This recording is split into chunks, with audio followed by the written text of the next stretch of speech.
Well, this is the newest edition, yet again, and this is the 94 Bonneville SLE. It's going to be the daily driver, which is kind of going to replace the 89 Fifth Avenue that I had.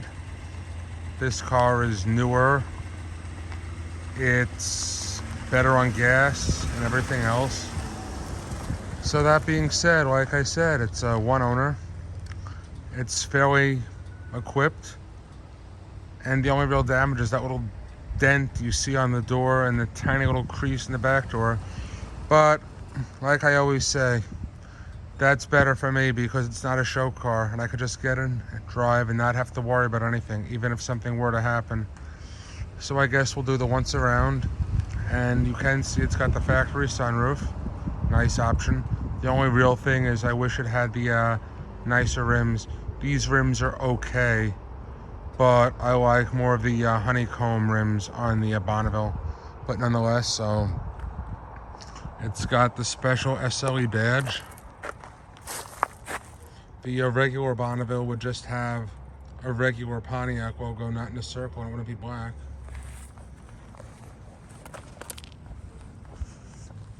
And again, it's only real damage. And but again, nothing major, nothing major. Paint's a little bit, but it's fine. Again, car's a 94.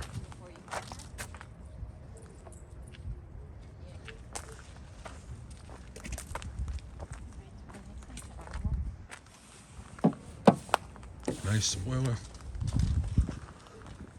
Power antenna works. So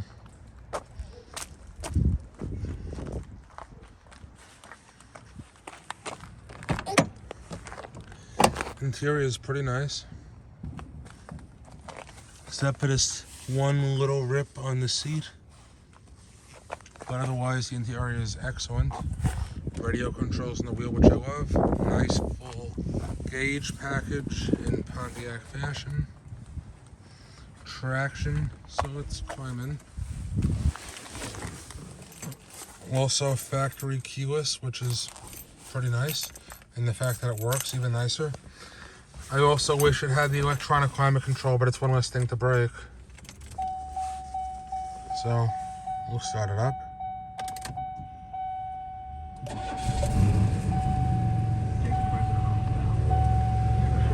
So 159, 372 on the clock. All these work. Pretty nice. Nice door panel. And these Bonnevilles were the nicest of the H-body. This car was totally redesigned for the 92 model year, and they sold like hotcakes, especially in the 94 model year, which this is, when they sold, I believe, like 94,000 of them. And this was very similar car to the Olds Delta 88 and the Buick LeSabre, but these cars were just so much nicer in every way, styling-wise, I think. And I love how the vents were incorporated into the glove box, the original books and everything over there. Why should we make a decision? One of the reasons maybe you get paid to do that. Reading lights. There you have your fog lights. Again, the factory roof. Headliner's a little rough, but I'll redo that eventually. Illuminated with extension visors too. So let's pop the hood. And it is really clean under there. Turn on the lights. Leave that open. And dual power seat, 6-way. And interestingly enough, on these, the controls are in the front of the seat, which GM didn't keep for very long.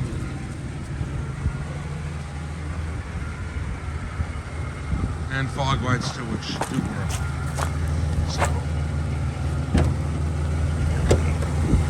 So very clean. Very clean for a car with, close to 160. And these cars always run good. I really haven't had any issues with these. And even your hood light works. Look at that. I just picked this up last week, so I really haven't had too much time with it.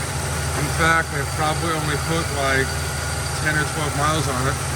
You even still have your tag on the washer fluid. Like I said, it was a one owner.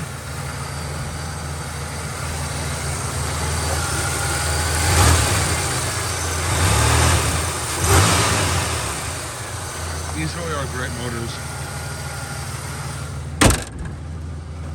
This chrome, of course, is a little bit, but you know, again, it's not a perfect car. It's something I can get in, drive, and not worry about. So, you could even see here the original sticker, 94 to 96. So here you have your original sales brochure, which, right, well, see everything in here. Yeah, that's this fancy model, your supercharged. I like that front end a little better though. See? Same exact car right there. The original dealer brochure. And those are the rims I was talking about that I like better. So, matte pockets.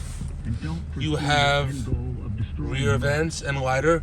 And you also have ashtrays, which I love.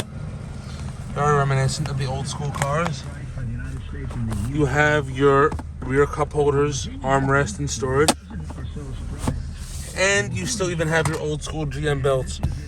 One of the last years, GM kept these metal belts. I think 95 or 96. That was it with those. And this guy's perforated leather. And again, the only real thing is over there, the headliner, which I have to redo, but not a big deal. And you can see how nice that dash is.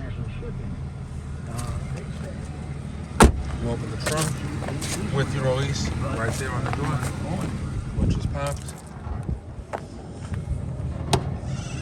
Pontiac, pretty decent. You have your storage net over here, jack storage over there, and you see they even put, yeah, it was an old person, so you could tell this car was maintained and loved. But again, they made this car until 1999, and it was completely restyled for the 2000 model year. And in 96 was given a little bit of a facelift too, with a little bit more of a rounder taillight and front end. Very subtle difference. And another thing interesting about these, up until like the 95, 96 model year, the fenders were plastic, composite, which is good and bad. There's a dent, you can pop out, but a crack, you're fucked. So again, really nice seats. The Bonneville seats are some of the nicest bucket seats GM ever put in their cars.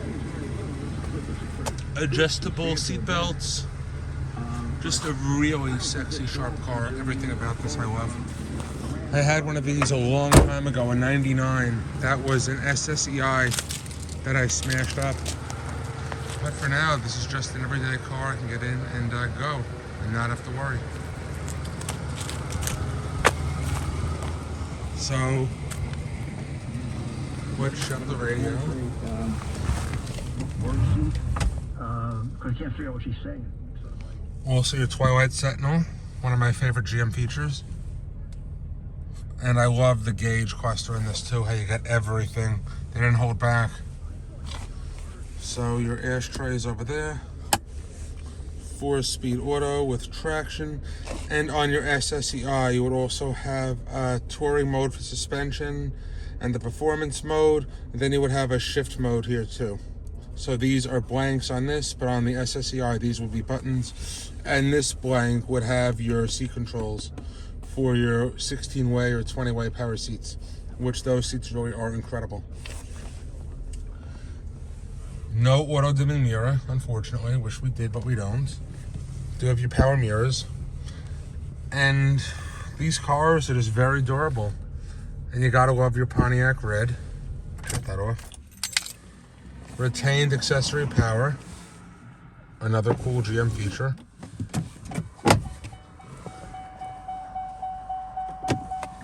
And yeah, this is just something that I can get in and go. I mean, who doesn't love a Pontiac? Tires are pretty good too. A little bit of dry rot, nothing too terrible. And another cool thing about these is how the rear door is integrated into the quarter panel. As you can see, the only real cut is over here. But the quarter panel blends into the door for the wheel well, which I really, really love. It's a very sharp car. The SC is a little too bland. The SLE is just right, even though I do kind of wish it was the SSEI, because I do like all that cladding in the front. That was, you know, debatable. Some people loved it, some people hated it. But nonetheless, well, this is just a look at the Bonneville, and yeah. So this is Harry Rez signing off for now.